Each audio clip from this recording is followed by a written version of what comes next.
Bismillahirrahmanirrahim. Assalamualaikum warahmatullahi wabarakatuh. Alhamdulillahi rabbil alamin. Segala puji bagi Allah yang telah memberikan kita nikmat hingga kita hari ini bisa belajar kembali di pendidikan agama Islam di SDN Semanan 13 petang. Hari ini kita akan belajar sedikit tentang Rasulullah idolaku. Anak-anak, apakah kalian sudah hafal nabi-nabi, nama-nama Rasul, nama-nama 25 Rasul?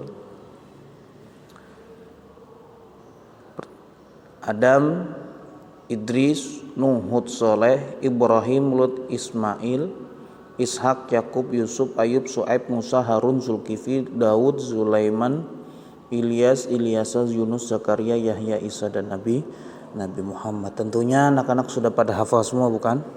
Jika belum hafal, segera dihafalkan. Itulah 25 nabi. Para rasul adalah laki-laki pilihan Allah Subhanahu wa taala. Mereka wajib kita ketahui dan imani. Salah satu rukun iman adalah beriman kepada Rasulullah.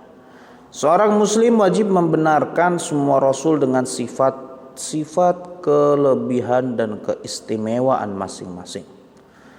Para rasul berkewajiban menyampaikan risalah dan wahyu yang diterimanya itu kepada manusia.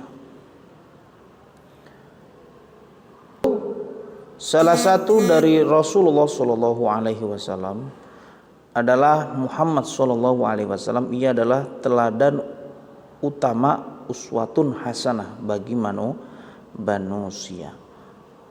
Dalam firman Allah Subhanahu wa taala, laqad kana lakum fi rasulillahi uswatun hasanah liman kana yarjullaha wal yawmal akhir wa dzakarallaha katsira. Sungguh telah ada pada diri Rasulullah itu suri tauladan yang baik bagimu, bagi orang yang mengharap rahmat Allah dan kedatangan hari kiamat dan yang banyak mengingat Allah. Ayo, setelah kita mengetahui nama-nama Rasul, sedikit Pak Ali akan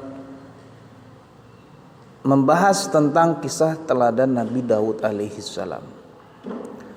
Nabi Daud alaihissalam adalah salah seorang nabi dari Bani Israel, yaitu dari Sibt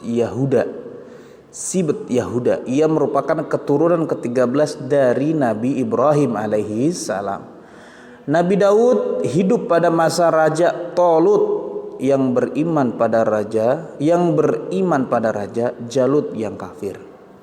Ketika itu terjadi peperangan antara tentara Tolut dan Jalut. Tentara Tolut dapat mengalahkan Jalut serta bala tentaranya dengan izin Allah Subhanahu wa taala, dan Nabi Daud adalah salah seorang bala tentara Tolut yang dapat membunuh Raja Jalut.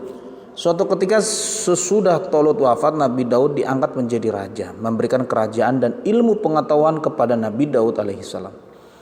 Kemudian Allah Subhanahu wa taala mengangkatnya menjadi rasul dan memberikan karunia yang agung, yaitu kitab Zabur. Wa rabbuka a'lamu biman fis samawati wal ard wa laqad faddalna ba'dhan nabiyina 'ala ba'di wa ataina Dawuda zabura. Dan Tuhanmu lebih mengetahui siapa yang ada di langit dan di bumi, dan sesungguhnya telah kami lebihkan sebagian nabi-nabi itu atas sebagian yang lain, dan kami berikan Zabur kepada Daud. Kitab Zabur adalah mukjizat bagi Nabi Daud. Selain Zabur, keistimewaan Nabi Daud alaihissalam lainnya adalah setiap pagi dan senja gunung-gunung bertasbih mengikuti tasbihan Nabi Daud. Ia juga memahami bahasa burung-burung, binatang juga mengikuti tasbihan Nabi Daud. Selain itu, kerajaannya yang kuat belum pernah sekalipun dapat terkalahkan. Sebaliknya, Nabi Daud selalu mendapat kemenangan. Dari semua lawannya, ia menduduki tahta kerajaan selama 40 tahun. Di antara mukjizat Nabi Daud adalah dapat melunakkan besi seperti lilin. Kemudian ia dapat mengubah bentuk besi itu tanpa memerlukan api atau peralatan apapun.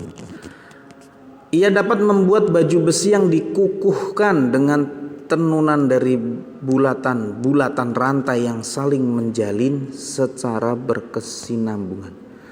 Jenis batu ini membuat pakainya lebih bebas bergerak karena tidak kaku seperti baju besi biasa yang dibuat dari besi lembaran. Tentang mukjizat ini disebut dalam surah Saba 100 ayat 10 sampai 11 dan surah Anbiya ayat 80. Allah Subhanahu wa taala memberi baju besi sebagai mukjizat kepada Nabi Daud guna melindungi prajurit dari serangan musuh Allah. Nabi Daud adalah seorang nabi yang amat taat kepada Allah Subhanahu wa taala, mempunyai kekuatan di dalam beribadah, terutama salat malam dan berpuasa separuh tahun, yaitu sehari berpuasa dan sehari berbuka, berselang-seling serta banyak beramal sholih. Keberanian luar biasa, dia tidak melarikan diri ketika bertemu musuh. Keistimewaan Nabi Daud lainnya, ia mempunyai suara yang sangat merdu yang tidak ada bandingannya dari dahulu hingga sekarang. Apabila ia bernyanyi melakukan isi kitab Zabur, maka gunung-gunung dan burung-burung ikut bertasbih bersama Nabi Daud. Itu sedikit kisah tentang Nabi Daud. Pak Ali akan memberikan 5 soal, tolong ditulis di buku tulis, diisi, kirim ke WA Pak Ali. Yang pertama, siapakah Nabi Daud? Yang kedua, mukjizat apa yang diberikan Allah Subhanahu wa taala kepada Nabi Daud? Yang ketiga, raja siapa yang dikalahkan oleh Nabi Daud? Nomor 4, Nabi Daud menduduki tahta kerajaan selama ... Nomor 5, yang diberikan gelar uswatun hasanah yaitu ... Terima kasih. 5 soal tolong jawab, kirim ke Pak Ali. Assalamualaikum warahmatullahi wabarakatuh.